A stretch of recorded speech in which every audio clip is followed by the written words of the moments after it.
Estamos en el año de 1933 en los Estados Unidos. Cualquiera entenderá que ha pasado ya, o estamos en plenos efectos de lo que se llama la Gran Depresión. La Gran Depresión que empieza por 1929 y que se extiende. Pero se extiende, hay que recordar que veníamos de un boom absolutamente fantástico que había en la economía de los Estados Unidos. Eso se llamó el boom de Coolidge, el presidente que, como se dijo, dejó la nación encinta de una gran crisis. ¿De dónde venía ese boom de Coolidge? Venía de una vueltica que daba la plata de los Estados Unidos. Los Estados Unidos le daban una cantidad importantísima de plata a Alemania para soportar la economía alemana. ¿Qué tenía que hacer Alemania? Alemania tenía que pagar las deudas gigantescas que tenía con los países que lo habían derrotado en la guerra. De acuerdo al Tratado de Versalles, tenía unas deudas gigantescas. Alemania cogía la plata de los Estados Unidos y se la pagaba principalmente a Francia e Inglaterra. ¿Qué hacían Francia e Inglaterra con la plata? Ellos quedaron con deudas enormes con los Estados Unidos como resultado de la Primera Guerra Mundial. Se la pagaban a los Estados Unidos. La plata volvía a los Estados Unidos. Y eso era un festival. Y entonces plata era lo que sobraba. ¿Cuál era el problema? Excesiva cantidad de dinero en poder del Estado. Lo que estaba al orden del día era la reducción de los impuestos en los Estados Unidos de tanto dinero que había. Eso era así. Hasta que un día se reventó la cuerda. Y se reventó la cuerda y viene entonces el día negro de Wall Street. Empieza el desempleo rampante en los Estados Unidos, que llega a millones de desempleados. Hay un libro fascinante sobre la historia de los Estados Unidos, curiosamente escrita por un francés, por André Maurois. André Maurois habla de les chômeurs, los desempleados, que llegaban a 14 millones de personas, que para los Estados Unidos de 1930, los comienzos de los 30, era una infinita cantidad de gente. Había hambre, había desesperación, había búsqueda de una solución cualquiera que ella fuera. Los presidentes de los Estados Unidos, se hablaba de 13 o 14 millones de personas. Entonces, eso le estaba tocando al presidente que vino después de Coolidge, que fue Hoover.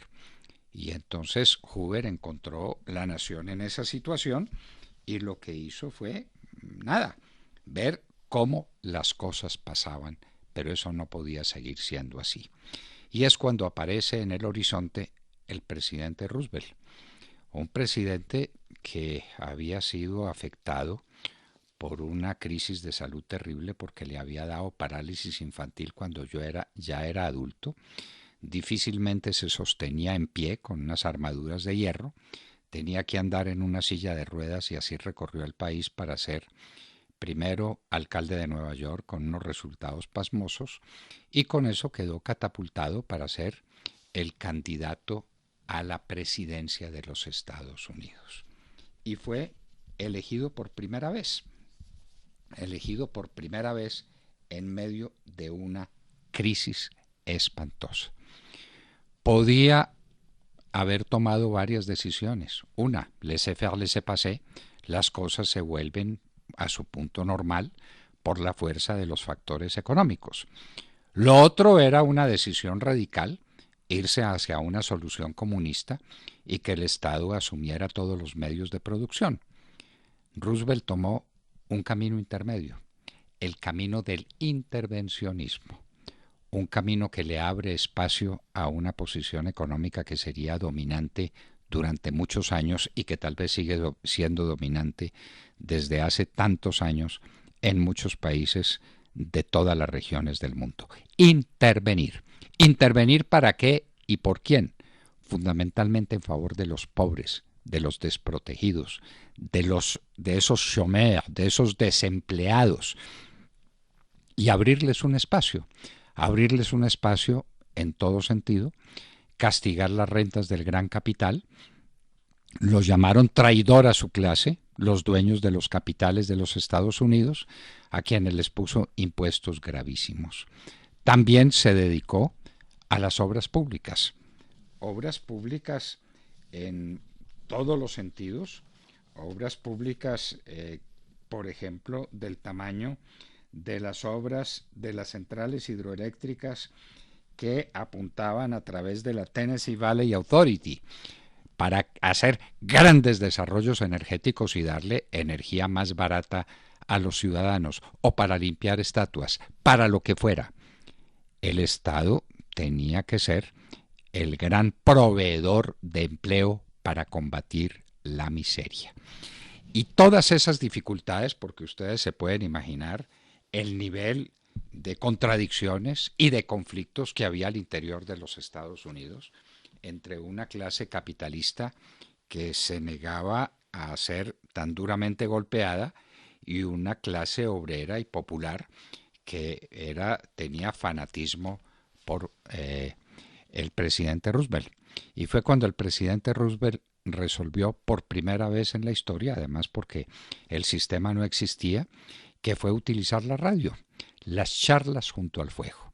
El presidente Roosevelt se conectó con la nación y le hablaba a los americanos y los estimulaba y los convencía de que esta era una crisis que iba a pasar y les explicaba por qué. Las charlas en el fuego del presidente Roosevelt con los Estados Unidos, que era el fuego de la chimenea, porque en gran parte no había energía eléctrica. No se les olvide que estaba produciendo grandes desarrollos eléctricos, y en esto estábamos. Y en esto estábamos cuando estalla la Segunda Guerra Mundial y los Estados Unidos tienen que tomar posición. Ya había venido una forma de recuperación. ¿Era una recuperación sostenible? No era una recuperación sostenible. Los Estados Unidos querían defender a la Gran Bretaña, pero no querían entrar en la guerra. Roosevelt, lo mismo que su contradictor en las elecciones, eran enemigos de ir a la guerra y no hubieran entrado a la guerra si no se hubiera presentado el incidente, la tragedia de Pearl Harbor, cuando los japoneses atacaron la base militar, la base de los marinos americanos que estaban estacionados en Pearl Harbor. Y eso obligó a los Estados Unidos a declararle la guerra al Japón, e inmediatamente le declararon la guerra a Alemania e Italia. Y viene aquel hecho portentoso, que fue poner a toda la nación americana a producir elementos de guerra. Carros de guerra, es decir, tanques, aviones en cantidades inauditas. Había que ganar la Segunda Guerra Mundial en la que los Estados Unidos había entrado. Pero en medio de todo esto hay que recordar que por esta época, en 1933, Franklin Delano Roosevelt estaba en las charlas junto al fuego con el pueblo americano.